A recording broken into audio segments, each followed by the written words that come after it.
I will talk about Jensen's inequality. Jensen's inequality is very important. So I sent you a supplemental lecture note. Basically, it is this one right here. As you can see, this one is taken right from the textbook. So Jensen's inequality is one of the fundamental tools very frequently used in information theory. So a function fx is said to be convex over an interval from a to b if for every x1 and x2 belongs to the interval, and lambda, which is from 0 to 1, f of argument, which is the average of the 2 points. Average here in this sense, lambda times x1 plus 1 minus x times x2. So this is a point between x1 and x2.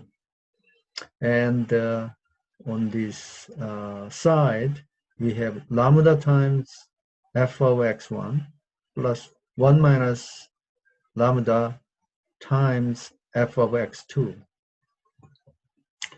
It is said strictly convex if the equality holds only if lambda is equal to 1.0 or lambda is equal to 0. A function lambda is concave if minus f is convex.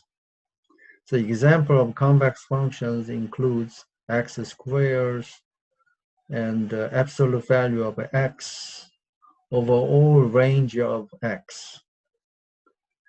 Examples of concave functions include log of x, square root of x, over non-negative x.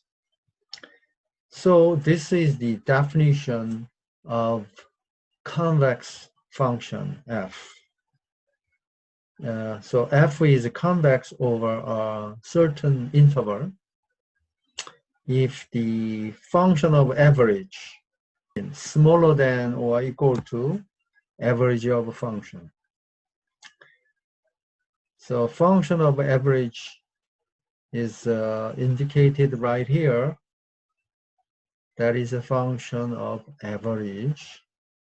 In this special case, lambda is equal to half. And this is average of a function. So we say a function u over a particular interval is said to be convex if it satisfies this inequality. Okay. And in this case, the equality holds only if lambda equals 1 or 0. So when lambda is equal to 1 or 0, basically this one becomes trivial equality. When lambda is equal to 1, so basically that's this part, and this part is 1, and this part is 0. So it is fx1 is equal to fx1. So, or when lambda is equal to 0, it is fx2 is equal to fx2. So it's a trivial case. And in this notation right here, we use P1 and P2, and we may extend this to P1, P2, P3 by repetitive application of these inequalities from 2 to 3 3 to 4, and so on. The same thing is said one more time here. So average of function versus function of average. Okay. Now, if we want to extend this to random variable x and the function f convex u, then expected value, which is average of fx, versus function of expectation, function of average, the inequality goes this way when f is convex u. So for strictly convex u, equality holds if and only if x is a constant, as you have seen in this previous case with the binary tuples. So expectation of fx is greater than or equal to function of expectation. Right. If it is concave function, then the inequality goes the other way. That is this case. And we can talk about convexity of a function using second derivative. For example, one can take the derivative twice of a function when the result comes out to be positive, then it is a strictly convex function. When the result is non-negative, then the function is convex function. And the function is concave if the second derivative is positive.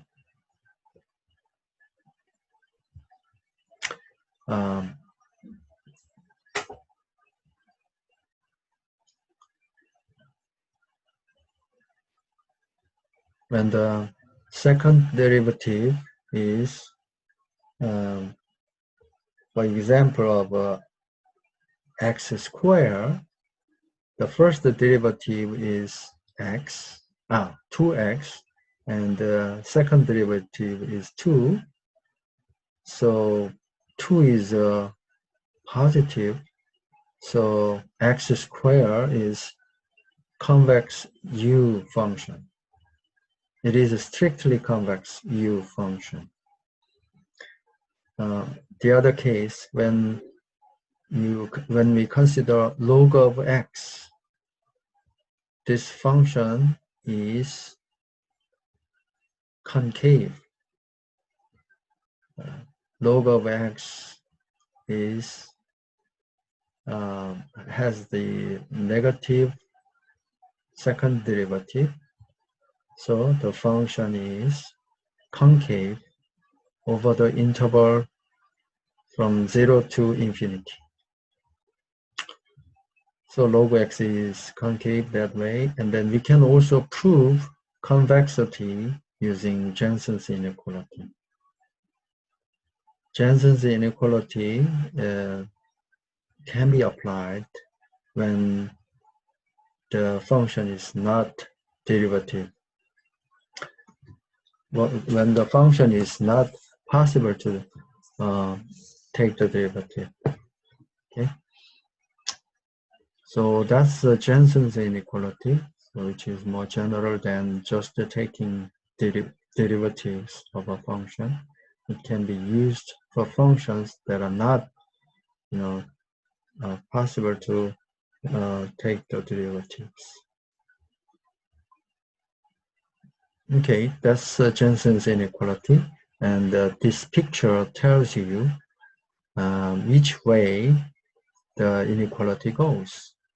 So for example, this is a convex u function, then function of average, which is the middle middle point somewhere between x1 and x2, which is right here. That's the average of x. And if you take map, if you take the map according to the function, then that is the value of a function of average. So function of average, the height, which is indicated by this point, and average of function. So function of x1, function of x2, and then average of the two will be right here. So average is greater than function of average. So if we remember this, we can determine which way the inequality should go. Okay, so that's Jensen's inequality.